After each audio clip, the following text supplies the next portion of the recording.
Hey there. I want to share something that can really change the way you tackle tough tasks. Imagine a friendly guide rather than a drill sergeant yelling at you to push harder. It's called the Lotus Method, and it helps you work with your natural tendencies instead of battling them every day. You wake up and already feel behind. Your phone lights up with messages and alerts before you have even had your first sip of coffee. You promise yourself you will focus today. You tell yourself you will finally make progress on that project you have been avoiding. But then, a notification pops up and you check an email. You open a tab you did not mean to open. Before you know it, an hour has slipped away and you have done everything except the thing you intended. Sound familiar? It happens to everyone. It is not a discipline problem. It's a default setting. Your brain is wired to protect you from discomfort and conserve energy. When it senses something challenging, hard, or uncertain, it rings the alarm. You feel tension, anxiety, or boredom, and you instinctively want to escape. That is simply how your mind keeps you safe. It just does not realize that avoiding short-term discomfort stops you from growing in the long run. So how do you override this? You cannot outmuscle your brain with more self-criticism or tough love. Usually, that fails and ends in frustration. Instead, you can adopt a friendly approach that teaches your brain a new habit. This is the heart of the Lotus Method. Picture a lotus flower. It grows in murky water, rising through mud you and I would find filthy and uncomfortable. Yet, it does not wait for the water to become crystal clear. It simply grows, slowly and patiently, until it blooms in all its elegance. That is exactly how we learn to do hard things. We learn to rise through the mental mud. We begin where we are, and we get better at rising. The first step simply asks you to notice what is happening inside. Before you try to force anything, pause for a moment and breathe. Check in with your body and your mind. Is your chest tight? Are your thoughts racing with reasons to do something else? Are you imagining all the ways you might get it wrong? Just name what you feel. You might think to yourself, this is anxiety, or this is boredom. You're not trying to fix anything yet. You are just gathering information. You are stepping out of the storm just enough to see the clouds. Next, you welcome whatever you have noticed without trying to push it away. We tend to fight discomfort, but the more we resist these feelings, the louder they become. Instead, try saying, "This feels hard, and that is okay." You let the feeling exist without letting it control your next move. You are not giving in. You are simply creating space and offering kindness instead of resistance. That gesture alone changes your relationship with the feeling. It stops being a monster that runs the show and becomes something you can carry along. Finally, you take one very small step forward. You do not sprint. You do not try to finish the entire project right away. You just take one tiny action. If you are writing an article, you write one sentence. If you are exercising, you stand up and stretch for 30 seconds or walk to the end of the driveway. If you are making a phone call you have been dreading, you dial the number and say hello. That one action, as small as it seems, starts the momentum. It rewires your brain to link action with relief, not fear. Imagine applying this to writing a report you have been avoiding. You sit at your desk and feel the usual pressure building. Your chest is tight, and your mind is already running through excuses. You pause and notice what is happening.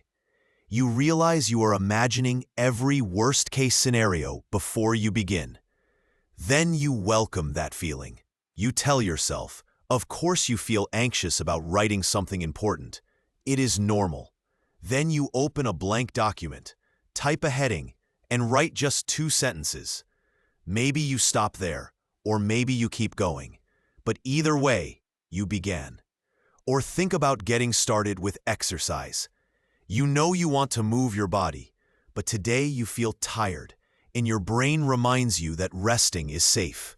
You pause and shine a light on that resistance. You feel the heaviness in your limbs and the reluctance in your thoughts. Then you accept that you do not have to love this feeling. You are simply going to let it sit with you. Next, you step out of your chair, do 5 squats, or walk around the block. You have started. You have honored yourself enough to take one step forward. Maybe you need to have a difficult conversation or send a message you have been putting off. You feel the knot in your stomach tightening just thinking about it. You pause and observe the fear.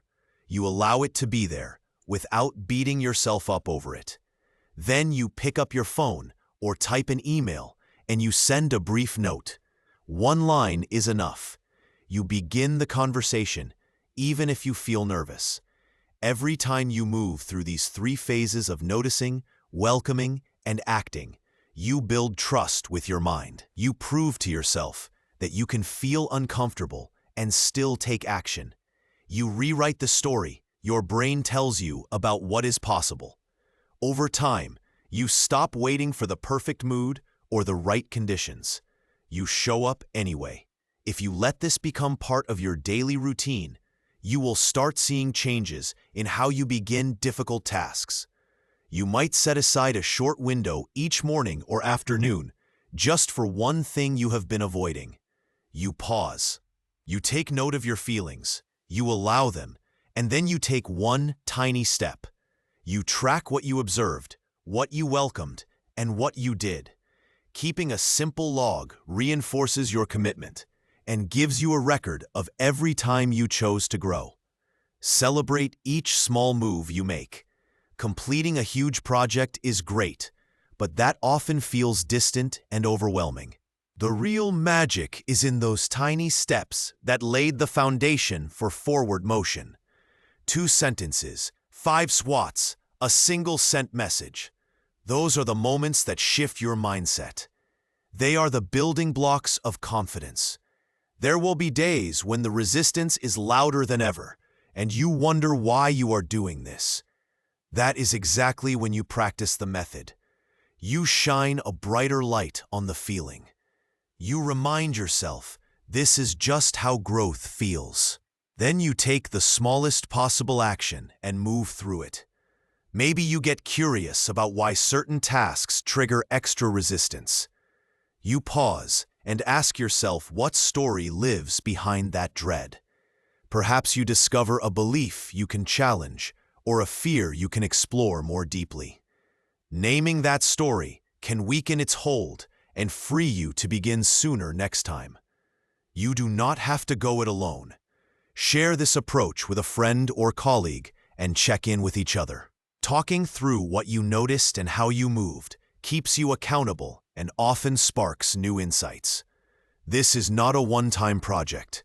It is a lifelong practice. You do not graduate from the Lotus Method.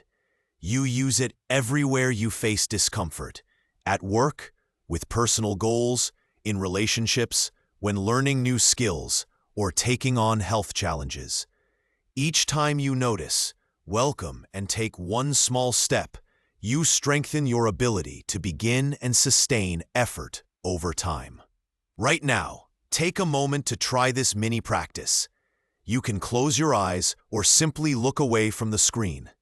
Pause and notice what is alive in your body and mind. Name one feeling you recognize. You might think to yourself, this feels heavy, or this feels distracting. Acknowledge that feeling and give it a nod. Then bring to mind one task you have been avoiding. In your mind, take one small action toward it. Open a new document, stretch your arms overhead, or pick up your phone to send one line. You do not need to do more than that. You just need to begin. If you make this a daily habit, in a few weeks, you will look back and be amazed at how much you have accomplished simply by starting.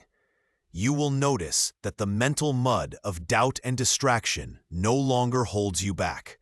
Instead, You will bloom right where you are, just like the lotus. Remember that growth happens one step at a time, and every journey begins with a single action.